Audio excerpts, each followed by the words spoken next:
আজকে অনেকদিন পরে নৌপথে ঢাকা থেকে বরিশালের উদ্দেশ্যে রওনা হব।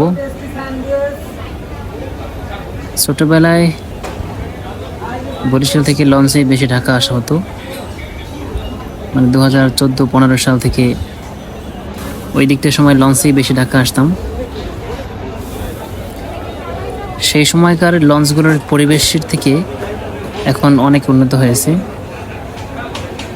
লঞ্চের ভিতরকার পরিবেশ, খাবার দাবারের মান আগের থেকে সব কিছুই মোটামুটি ভালো বলা যায়।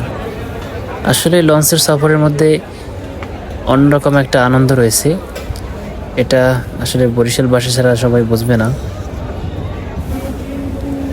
আমরা আছি বরিশালের অন্যতম বড় একটি লঞ্চ পারাবাত 18-তে। আমরা এখানে এসি কেবিন নিয়েছি। অবশ্য এসি কেবিনের প্রয়োজন হয় না, লঞ্চ যখন চলমান অবস্থা থাকে।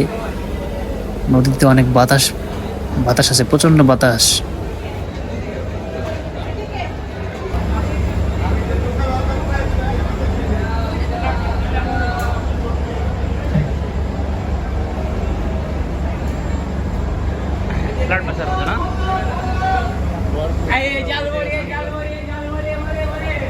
আমরা আছি এখন পারাবাত 18-তে সদরঘাটে। পাশে আছে মামাতো ভাই জুবাইর।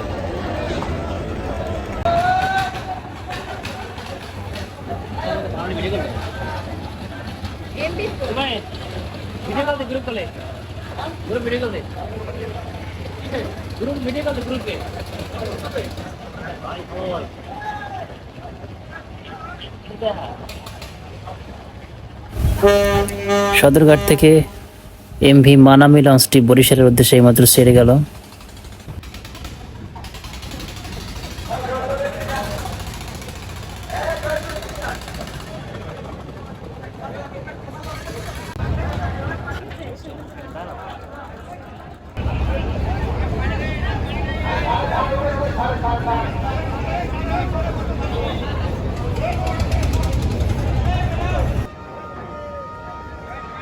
আমাদের লঞ্চ ছাড়ার সময় হয়ে গেছে।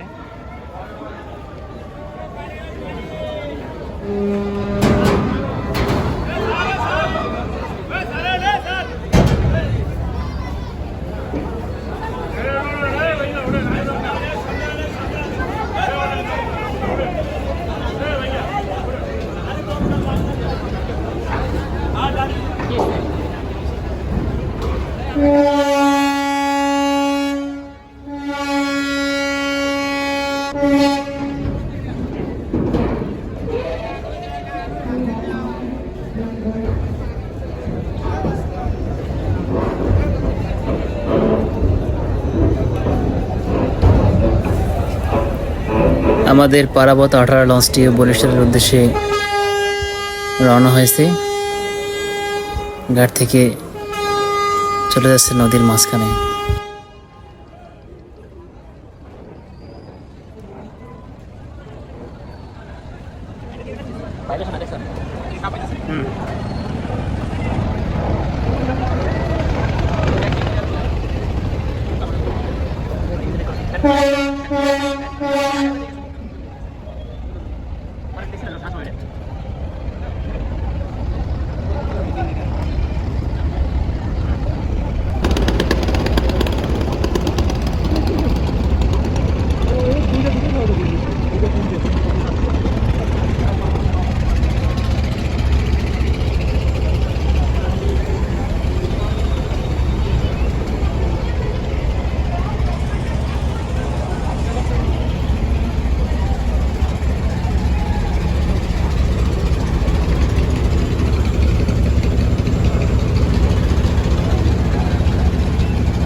তাহলে লঞ্চ কর্তৃপক্ষ দায়ী থাকবে না। কোনো অপরিচিত লোকের সাথে সখ্যতা করবেন না এবং তাস খেলবেন না। অপরিচিত লোকের দেওয়া কোনো খাবার খাবেন না। যদি অপরিচিত লোকের দেওয়া খাবার খেয়ে কোনো লোক দুর্ঘটনায় শিকার হন, তাহলে লঞ্চ কর্তৃপক্ষ দায়ী থাকবে না।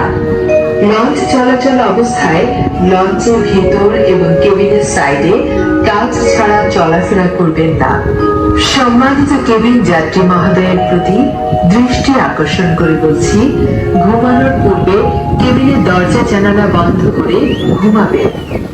দরজা জানালা খোলা রেখে ঘুমাবেন না। আপনার অসতর্কতার কারণে যদি কোনো দুর্ঘটনা ঘটে, তাহলে লঞ্চ কর্তৃপক্ষ, কেবিন বয় এবং আনসার বাহিনী দায়ী থাকবে না। আপনি আপনার কেবিন ত্যাগ করার পূর্বে কিছু ফেলে গেলেন কিনা ভালো করে দেখে নিন এবং কেবিনের চাবি